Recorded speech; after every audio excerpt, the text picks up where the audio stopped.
Just this last month, last 3 weeks, we've seen canola values devalue in the marketplace about $1 billion at the farm gate.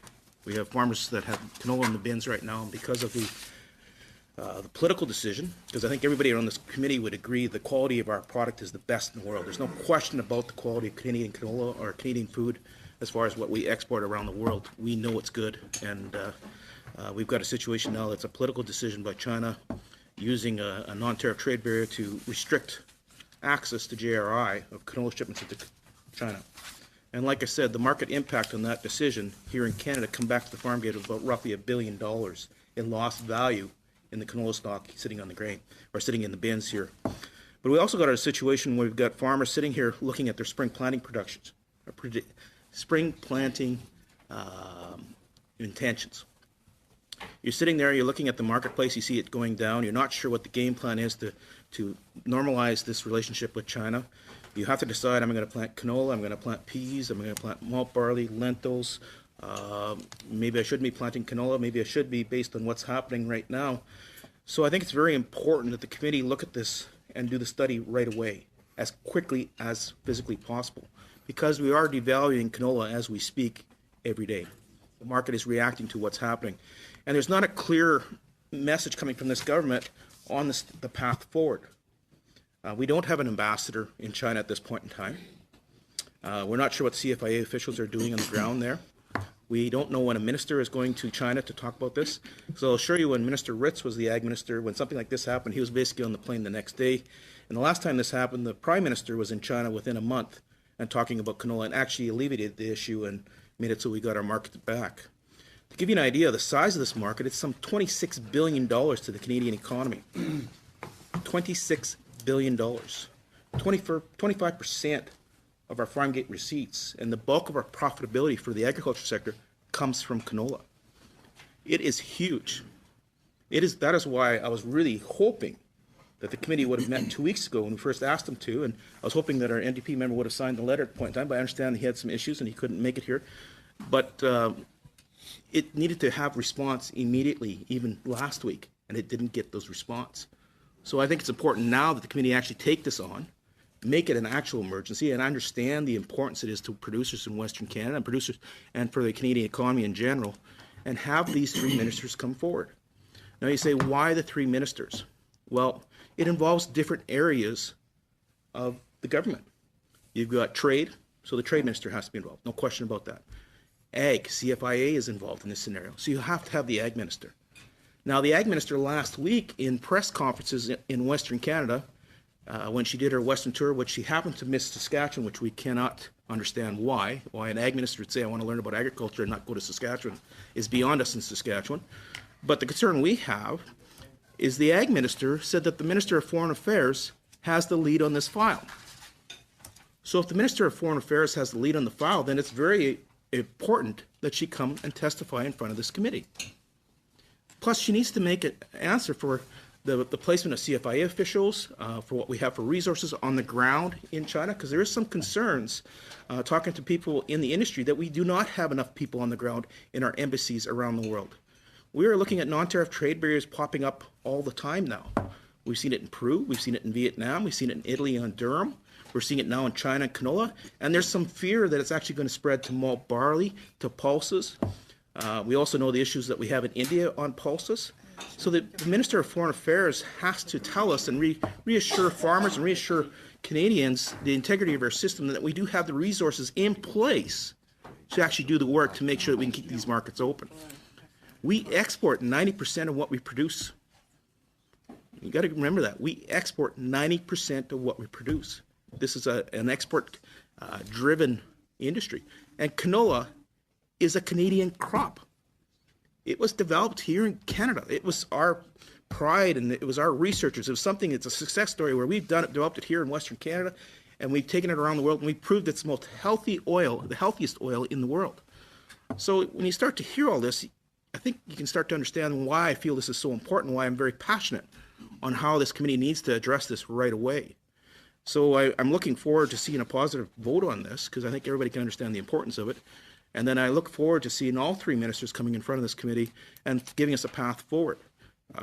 We need to have some comfort producers need to have some comfort that there actually is a game plan, that there actually is an action plan, that the government is actually taking this seriously, so that they can make these planning decisions.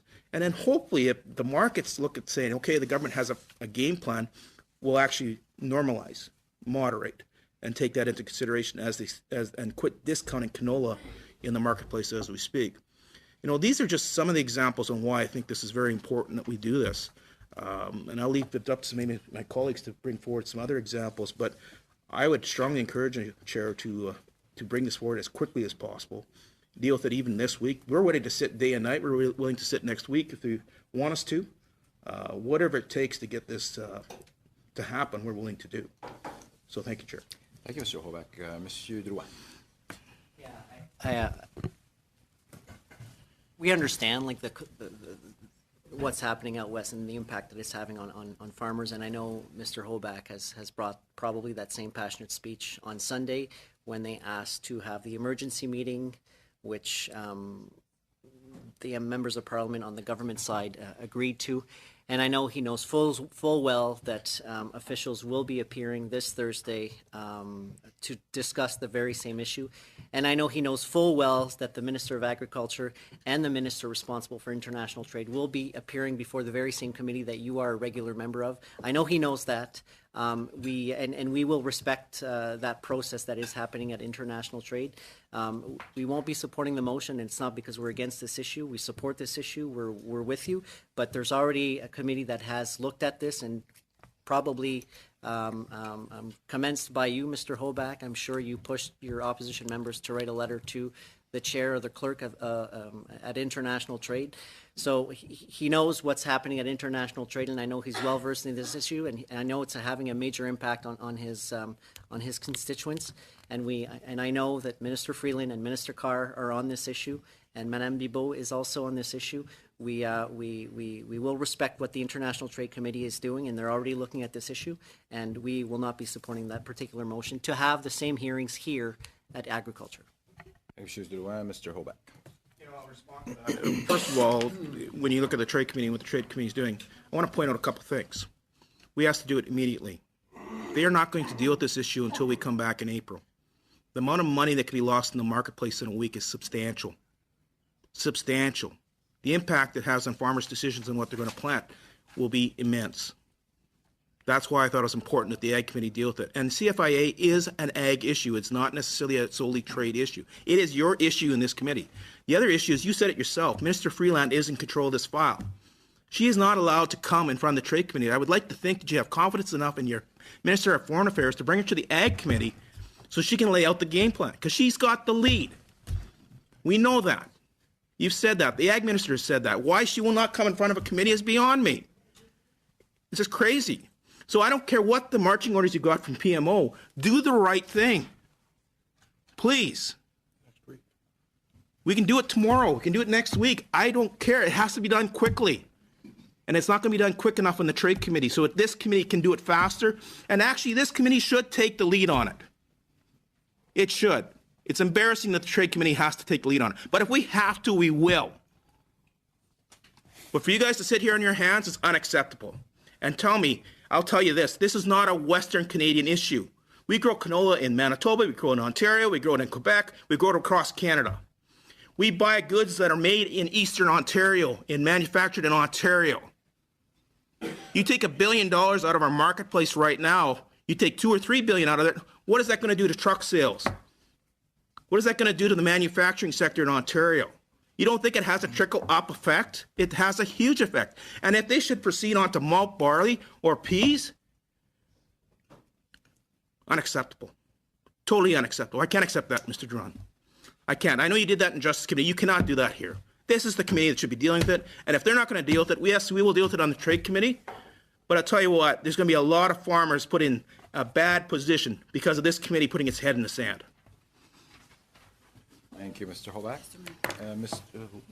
McGregor. Yeah, go ahead, Mr. McGregor. So I will support the motion. Our committee has been having troubles getting the former Minister of Agriculture to appear, and I went over to the new Minister Bibeau across the floor yesterday, congratulated her on her new role. I know she's dealing with some family issues right now. She told me that.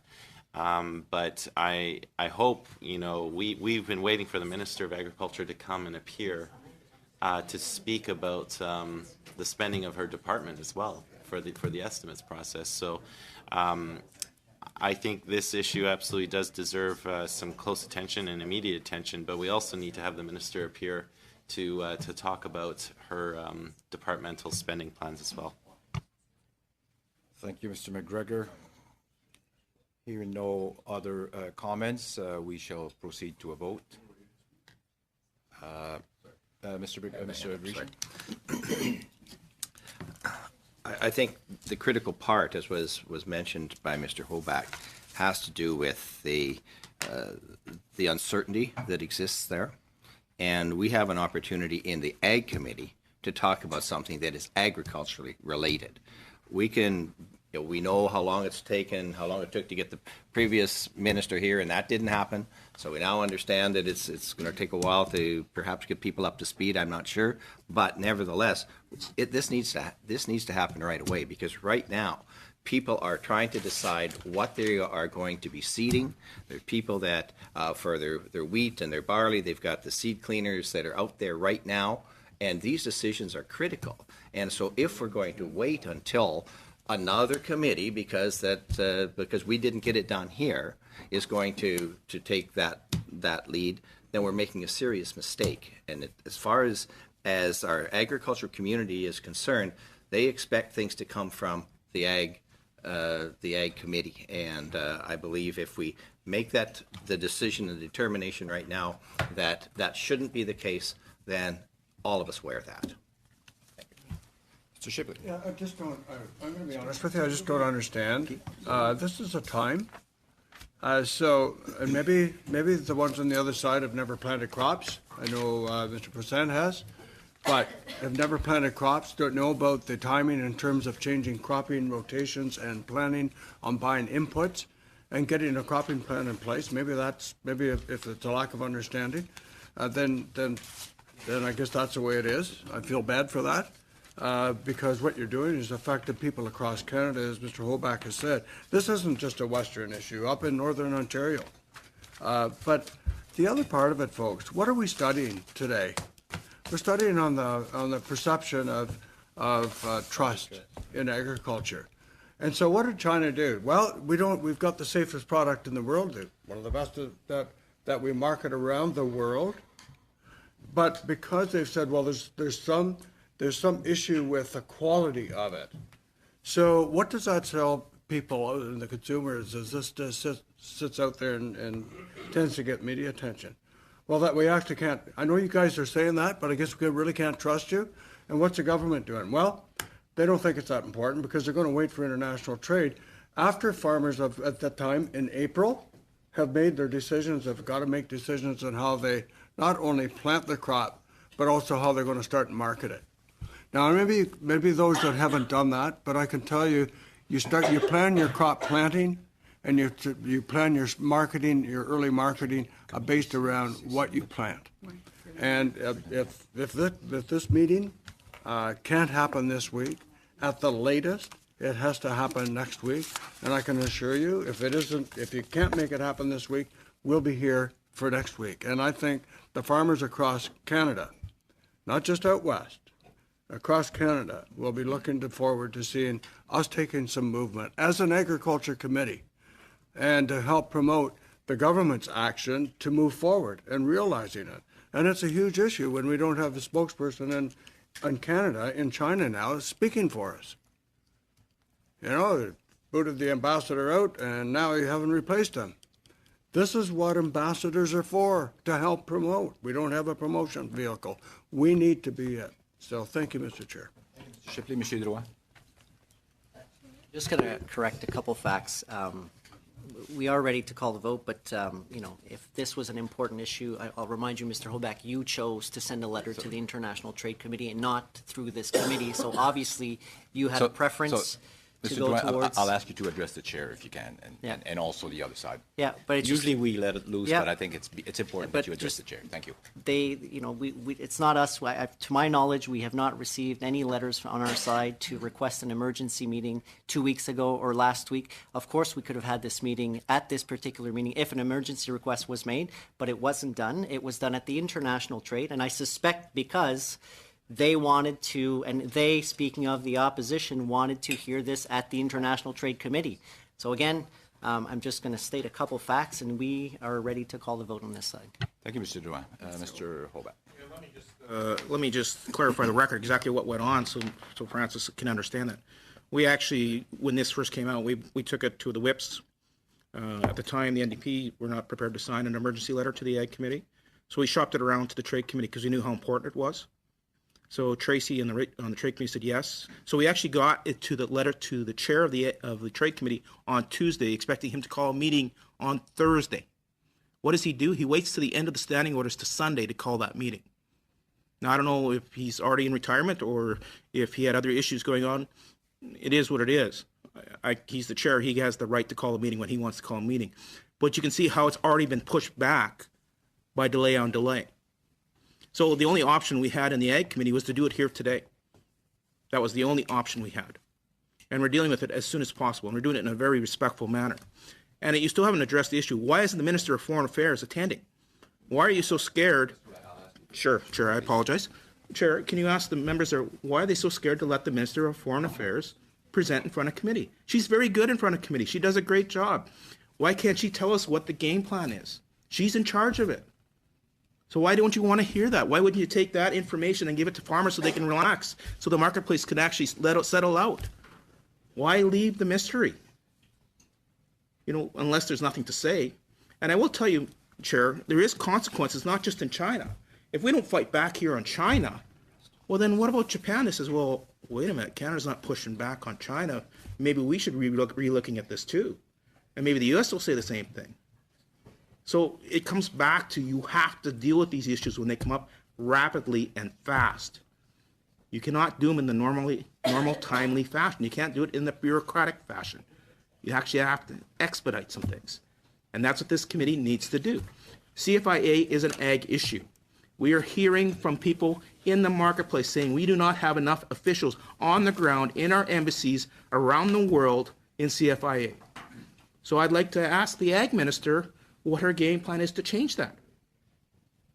Because that is an ag issue. No question about it. But the Minister of Foreign Affairs also has an input into who's placed in what embassy and the staffing levels. Okay, so then she deserves to have the same question asked to her. This is nothing, there's nothing hidden here. There's no hidden surprises. We're not surprising anybody. We're not trying to ambush anybody. We just need to know the game plan. That's all we're asking for. It's a very simple ask. If you can provide us with a well thought out game plan, there's not a problem here. But if you don't, then there's a huge problem, and farmers will pay for us not doing this. They're paying for it right now. They've already lost $1 billion in value in the last 3 weeks. That's why this committee needs to hear from them. And if they say, oh, we don't want to deal with it, why don't you? Then you need to do some soul searching over there and what your role is here in Ottawa. Why are you here? If you're not going to deal with the tough issues, that's government dealing with tough issues. And if you can't deal with tough issues, then boy, why are you in government? Thank you, Mr. Hobart. Hey, but you guys do what PMO tell you. Hearing no more, all in favor of the motion, do I have to read it? We have a recorded vote, Chair. We could have a recorded vote.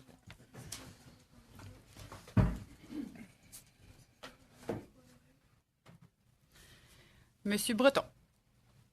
No. Mr. Longfield. No. Mr. Pesci-Solido. Madame Nassif. Monsieur Drouin. Mr. Drishin. Yes. Mr. Shipley. Yes. Mr. Obat. Yes. I hope PMO buys Mr. McGregor. Yes. Should buy you 2 suppers. They fit. Okay, yes. And you know I speak the Okay. truth. I don't play politics. Order. Yes, 4 and against 5. So motion defeated. Et so, il reste ça sur 4 minutes. Il reste une